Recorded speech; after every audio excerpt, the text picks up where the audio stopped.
नमस्कार दोस्तों, स्वागत है आप सभी का अपने यूट्यूब चैनल स्ट्रगल विद देव। दोस्तों, आज हम लोग एक विशेष बात पर चर्चा करेंगे। एक विशेष सूचना निकल कर के आई है उन अभ्यर्थियों के लिए जो बीएड और डीएलएड किए हुए बैठे हैं। सीटेट की परीक्षा में कुछ परिवर्तन होने जा रहा है। सीटेट में होने जा रहा है एक ऐतिहासिक परिवर्तन। अब एक नहीं, दो नहीं, 4 बार सीटेट परीक्षाएं होंगी प्रतिवर्ष। अभी तक सीटेट की परीक्षा 6 महीने के अंतराल पर होती थी। साल में 2 बार हो जाती थी सीटेट परीक्षा और उसका पैटर्न सेम ही रहता था। एक प्राइमरी के लिए पेपर होता था और एक जूनियर के लिए होता था। दोनों पेपर हम लोग साथ में भरते थे, एक ही दिन परीक्षाएं हो जाती थी। लेकिन अब ऐसा नहीं है। अब सीटेट की परीक्षा वर्ष में 4 बार होगी। उसका नाम सीटेट ही होगा, लेकिन उसका लेवल अलग अलग होगा। Pre primary, primary, junior, TGT, PGT. और जिस लेवल का जो पेपर पास करेगा उसी अनुरूप वह शिक्षक बनेगा। इस पेपर के लिए संभवतः योग्यता भी अलग अलग होगी। पहले से निर्धारित योग्यता जो होती है वह भी अलग अलग होगी। ये परिवर्तन सीबीएसई और एनसीटीई मिलकर के कर रहा है। ये हमें तो बेहद अच्छा महसूस हो रहा है कि शायद ये अच्छा ही परिवर्तन है, क्योंकि इस परिवर्तन के बाद हम लोग देखेंगे जितनी योग्यता हम रखते हैं उसके अनुरूप शिक्षक बन सकेंगे। प्री प्राइमरी यानी कि बाल वाटिका यह 1 से 5 के पहले होगा। अच्छा क्यों है, इस पर हम बात बहुत डिटेल से करेंगे। अभी स्कूल मर्जर का संबंध भी यहीं से जुड़ा है। स्कूल मर्जर की जो प्रक्रिया चल रही है उसकी भी कुछ अच्छाइयाँ यहाँ से जुड़ी हैं, उस पर भी बात करेंगे। प्री प्राइमरी बाल वाटिका या जिनको आंगनवाड़ी केंद्र कहते थे, इनके लिए भी एक स्कूल डिसाइड किया गया है। प्राइमरी 1 to 5, जूनियर 6 to 8 और टीजीटी पीजीटी 4 लेवल पर परीक्षा सीटेट कराएगा, प्रतिवर्ष कराएगा। और सीटेट एनसीटी यह परिवर्तन नई शिक्षा नीति, न्यू एजुकेशन पॉलिसी 2020 के अनुरूप ही कर रहा है। एक और बात यहाँ से जुड़ी है जो इस सूचना के माध्यम से निकल करके आई है कि अब जो बीएड वाले असमंजस की स्थिति में थे कि प्राइमरी में हम हैं या नहीं हैं, वह भी पूर्ण रूप से इस परिवर्तन के बाद प्राइमरी में वैलिड हो जाएंगे। लेकिन यहीं पर एक सवाल उठ जाता है डीएलएड वालों के दिमाग में कि जब बीएड प्राइमरी तक वैलिड है, प्राइमरी से जूनियर तक वैलिड है, तो फिर नौकरी के अवसर उनके लिए तो ज़्यादा हो गए। फिर डीएलएड वालों के लिए प्राइमरी ही क्यों? डीएलएड वालों के लिए प्राइमरी ही क्यों? डीएलएड वालों के लिए परीक्षा का लेवल बढ़ाया जाए, लेकिन उनको भी नौकरी के अवसर बढ़ने चाहिए। ऐसा ना हो कहीं यहाँ डीएलएड वाले सिर्फ प्री प्राइमरी और प्राइमरी तक ही रह जाए और बीएड वाले जूनियर और टीजीटी पीजीटी के बाद भी प्राइमरी और प्री प्राइमरी में वैलिड हो जाए। तो सरकार से एक निवेदन है, आग्रह है कि सबको समानता के अवसर हैं और सबको अवसर दिए जाएं। समान रूप से संवैधानिक अधिकार है, सबको समान अवसर मिले। यदि यहाँ पर बीएड वाले आ रहे हैं तो उनको भी जूनियर में मौका मिलना चाहिए, सिर्फ प्राइमरी तक ही नहीं। और संभवतः ऐसा होगा भी, उनको भी जूनियर तक मौका मिलेगा।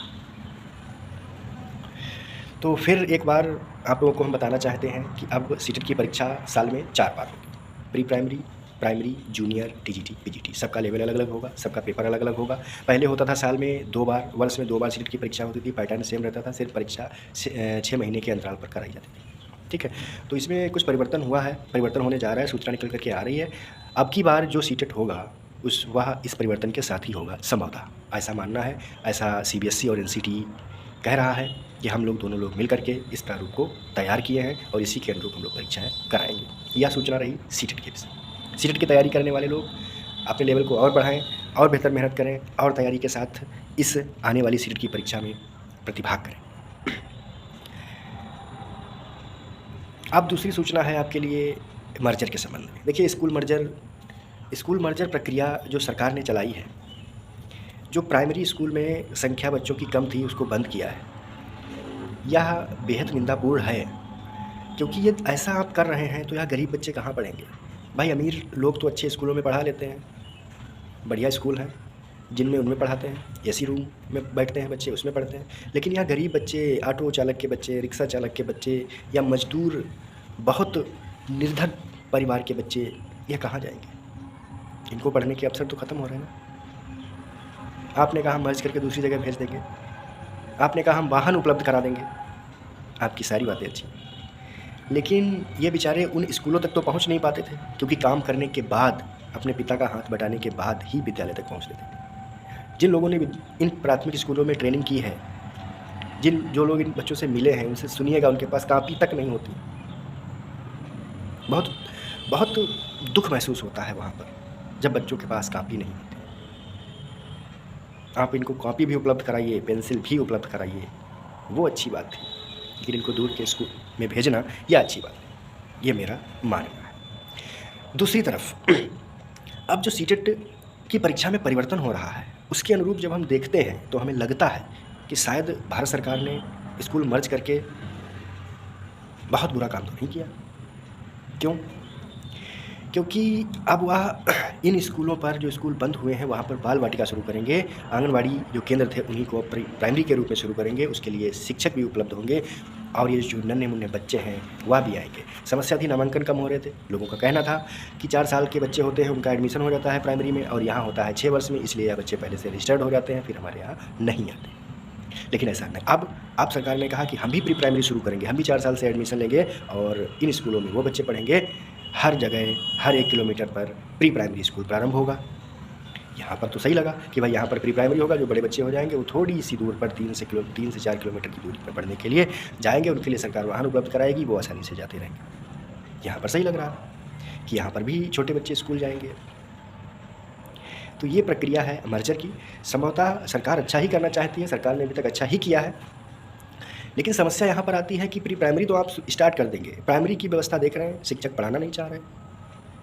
ये हर शिक्षक के लिए नहीं है, कुछ शिक्षक हमारे बहुत मेहनती हैं, कुछ शिक्षक बहुत मेहनत कर रहे हैं, उन शिक्षकों को हम दिल से सैल्यूट करते हैं, क्योंकि ये गरीब मजदूर के बच्चे, इनके साथ खिलवाड़ मत करिए। बस एक बार आप ये दिमाग में अपने रख लीजिएगा, अपने दिल पर हाथ रखिएगा और ये मानिएगा कि अगर हमारा बच्चा होता तो क्या होता उसके साथ, इन बच्चों के साथ, अबोध बालकों के साथ किसी भी प्रकार का खिलवाड़ मत कीजिए, इनके भविष्य के साथ मत कीजिए प्लीज़। तो ये बात है सभी शिक्षकों के लिए, भाई मेहनत कीजिए और सरकार को चाहिए अपने अधिकारियों की पर लगाम कसें, इन स्कूलों पर साप्ताहिक जांच की व्यवस्था करें, जांच हो, शिक्षक को पढ़ाने के स्तर को देखें, क्या पढ़ा रहे हैं, मॉनिटरिंग करें, हर स्कूल में कैमरा लगवाइए, उनकी मॉनिटरिंग हो, व्यवस्था सुधर जाएगी। जैसे प्राइवेट स्कूल वाले मेहनत कर रहे हैं, उससे ज़्यादा सरकारी स्कूल वाले मेहनत कर दें अगर, तो हमें तो नहीं लगता किसी का बच्चा प्राइवेट स्कूल में जाएगा। मेहनत करने की ज़रूरत है।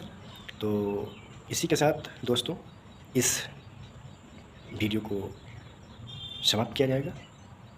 एक बार फिर पुनः आप सभी को बता दे रहे हैं कि सीटेट की परीक्षाएं 4 स्तरों में होंगी। दोस्तों घबराइएगा नहीं, मेहनत से पढ़ते रहिएगा, सफलता आपको ज़रूर मिलेगी, मेहनत एक दिन सफल ज़रूर होगी। साथ ही आपको एक बात और बता दें कि आप अगर मेहनत करते हैं, आप अगर शिक्षा के क्षेत्र में अपने कदम को बढ़ाते हैं, तो एक दिन यह रंग जरूर आती है मेहनत। आप सभी पर महादेव की कृपा बनी रहे। श्रावण मास चल रहा है और श्रावण मास के आज दूसरे सोमवार को आप सभी की हार्दिक शुभकामनाएं। ईश्वर की भक्ति में लीन रहिएगा, लेकिन साथ ही शिक्षा के क्षेत्र को भी बढ़ाने की कोशिश करिएगा। महादेव हम सभी पर अपनी कृपा बनाए रखें, आपका भविष्य उज्जवल हो, ऐसी शुभकामनाएं हैं, ऐसी महादेव से प्रार्थना है कि आपके भविष्य को लेकर के आप पर आशीर्वाद बनाए रखें।